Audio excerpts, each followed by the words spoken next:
Aujourd'hui, c'est un épisode spécial, c'est l'épisode bonus numéro 2 de mon road trip au Vietnam. Alors dans un petit moment, je vais te dire pourquoi partir tout seul, est-ce que c'est bien, pas bien, les avantages, les inconvénients et moi en tout cas ce que ça m'a apporté de partir tout seul. Donc c'est faire le bilan de mes vacances au Vietnam. Alors tout d'abord, je tiens à te remercier d'avoir suivi cette série, la saison 1, la saison 2, j'ai trouvé ça très ludique de le faire sous forme de série. J'espère que les vidéos t'ont plu, moi en tout cas j'ai pris plaisir à les faire, de te montrer tous ces beaux paysages, ce que j'ai fait, ce que j'ai mangé et de t'accompagner avec moi. Franchement, j'ai pris beaucoup de plaisir.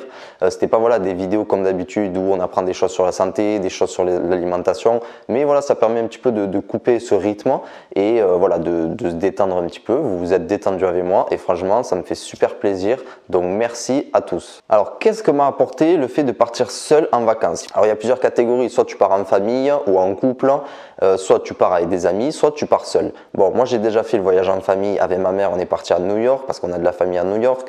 Ensuite, j'ai aussi fait le voyage en groupe avec des amis, on a fait la Thaïlande, le Laos et les Philippines. Et là, cette fois-ci, je suis parti tout seul au Vietnam. Alors, le bilan de fin de voyage, il est différent selon chaque catégorie. Moi là, je vais vraiment te parler du fait de partir seul, mais je vais aussi te le comparer un petit peu avec le fait de partir en groupe, vu que c'est ce que j'ai vécu l'année dernière avec 4 amis. Alors, il y a un point vraiment essentiel quand tu reviens de voyage en général, mais là, notamment quand tu pars seul, c'est vraiment la richesse intérieure, la maturité intérieure. C'est le point principal. Alors, tu l'as cette richesse intérieure quand tu reviens de voyage en famille, quand tu reviens de voyage en couple, avec des amis ou tout seul. Mais quand tu reviens d'un voyage seul à l'étranger, cette richesse intérieure, elle est vraiment décuplée.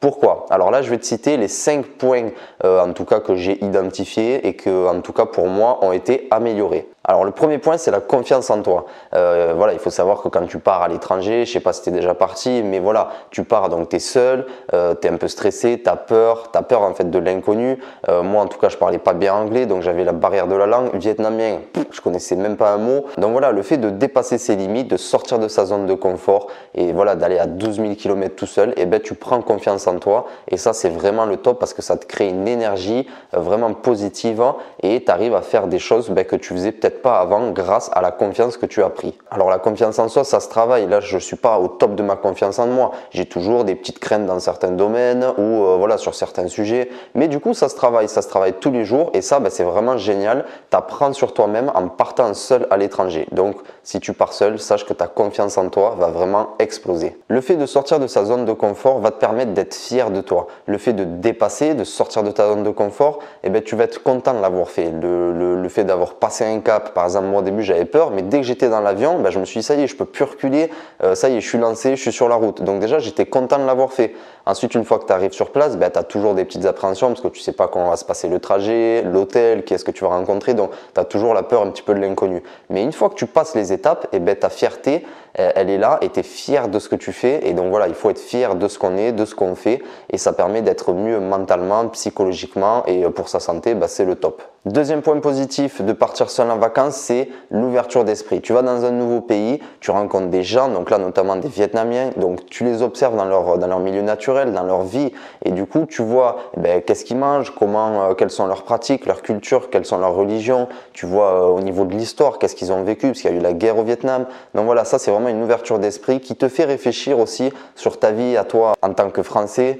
Tu compares, tu vois, parce que là-bas par exemple j'ai rencontré des gens qui étaient vraiment dans la misère, qui vivaient avec pas grand chose, ils dormaient presque par terre avec un matelas, alors que toi tu sais que quand tu rentres tu as un super lit en 180 cm, tu as la télé alors qu'ils l'ont pas, enfin voilà, c'est vraiment, tu fais des comparatifs et c'est là où tu te dis que tu as de la chance et c'est là où rentre la gratitude et là tu remercies vraiment de tout ce que tu as et tu te dis ouais, j'ai de la chance d'être né dans un pays bien développé et voilà, il faut se remercier l'univers pour tout ce qu'il nous donne. Donc deuxième point, c'est l'ouverture d'esprit. Tu vas rencontrer vraiment des gens extraordinaires à l'étranger et ça va vraiment t'ouvrir l'esprit. Et donc l'ouverture d'esprit, c'est génial pour faire la transition sur le troisième point qui est la rencontre avec autrui, l'humain.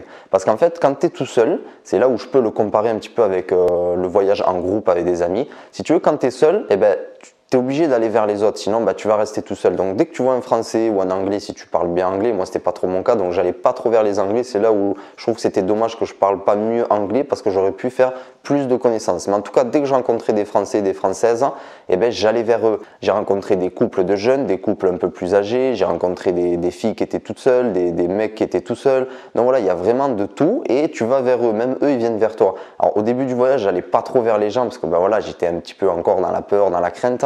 Et en fait, au fur et à mesure, tu prends confiance en toi, tu t'habitues au pays, tu t'habitues au fait d'être tout seul à 12 000 km et là, tu vas vers les gens. Et c'est génial parce que quand tu discutes avec les gens, tu découvres leur vie, leur passé, ils te racontent des choses et en fait, ça te permet de faire ton autocritique aussi sur toi-même. J'ai rencontré notamment un couple qui était très posé, qui avait beaucoup de recul sur ce qu'il faisait, sur ce qu'il disait. Et voilà, ça m'a permis de prendre conscience que les choses n'étaient pas si graves parfois et qu'il fallait relativiser. Donc voilà, ça permet de faire ton autocritique et de mieux te connaître par rapport aux autres. Leur vécu, tu peux le comparer avec le tien et justement tu peux apprendre sur ce qui t'est arrivé ou sur ce que tu es. Donc voilà, tu apprends sur toi-même et ça c'est vraiment génial, c'est la relation avec autrui. Pour moi, il n'y a pas de hasard. Donc du coup, si tu rencontres quelqu'un, c'est que tu devais le rencontrer pour telle ou telle raison.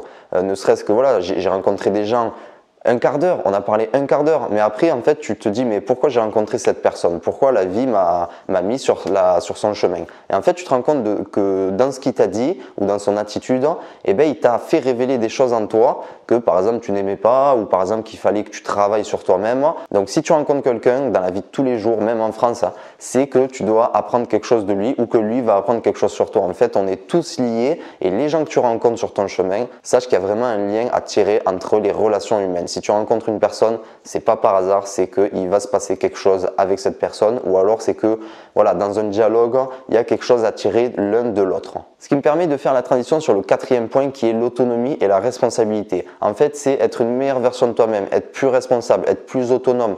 Bon, moi, je suis déjà quand même autonome parce que j'ai déjà mon appart depuis 2-3 ans. J'ai fait aussi mes études à l'étranger, en Belgique. Donc, j'ai souvent été tout seul et voilà, je suis quand même autonome, mature. Mais le truc, c'est qu'il y a des gens qui partent, des fois, ils sont pas du tout autonomes et responsables. Et ça permet de les faire grandir.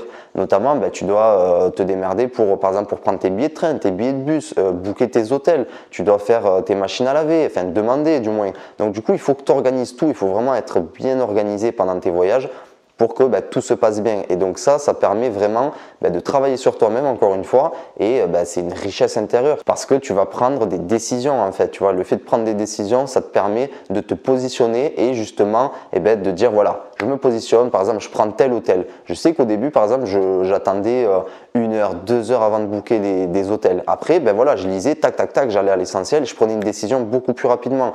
Au début, je savais pas trop dans quelle ville aller. Après, tac, je prenais la décision, je prenais mes responsabilités, je me disais voilà, je vais vers ici, point barre, je l'ai dit, je le fais. Donc voilà, c'est prendre des décisions, être autonome, responsable et vraiment ça permet d'être plus mature. Donc c'est vraiment génial si tu es jeune, si tu as 18, 19, 20 ans, pars à l'étranger, ne serait-ce que pour 2 semaines, 3 semaines, 1 mois ou plus, ça va vraiment te faire grandir mentalement. Donc ça, c'est génial. Pour ma part, j'étais déjà mature, mais là, ça m'a rendu encore plus mature et si tu veux, ça m'a permis, voilà, comme je t'ai dit, de prendre des décisions beaucoup plus rapidement, de me positionner et de suivre mon instinct et de prendre des décisions et de les suivre. Donc ça, c'est génial. Et le 5e point, c'est les choix personnels. En fait, quand tu pars tout seul, ce qui est génial, c'est que tu fais ce que tu veux. Tu vas dans telle ou telle ville ou tel village. Un jour, par exemple, je suis allé dans un village à Tamkok, je sais pas si tu te souviens, c'est dans l'épisode 4 ou 5 je crois, je suis resté 4 jours mais ça me plaisait tellement que j'ai voulu rester plus, donc du coup j'ai réservé 2 nuits de plus.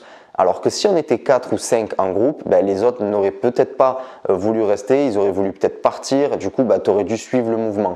Donc là ça te permet vraiment de faire ce que tu veux, d'aller où tu veux, manger ce que tu veux, tu manges à l'heure que tu veux, tu te lèves à l'heure que tu veux, tu te couches à l'heure que tu veux, si tu as envie de bouquiner, si tu as envie de regarder un film, si tu as envie d'aller marcher, voilà, tu fais vraiment ce que tu veux et ça c'est génial. Donc quand tu es tout seul en voyage, ça te permet d'être indépendant, ce que tu n'es pas quand tu es 4 ou 5. Moi je l'avais fait donc en Asie avec 4 potes, donc c'était vraiment génial, je garde des souvenirs mémorable avec eux, c'est mes frérots asiatiques, salut les gars si vous me regardez, mais là j'ai fait vraiment ce que je voulais parce que j'étais tout seul. Voilà, j'espère que mon bilan sur mon voyage au Vietnam t'a plu. Si ça t'a plu, pense à mettre un pouce bleu. On va faire un petit récap des 5 points clés, en tout cas pour moi, ce que ça m'a apporté de partir seul et ce que ça va vous apporter aussi de partir seul. Alors c'est une richesse intérieure, une maturité intérieure. Premier point clé, c'est la confiance en toi qui va augmenter.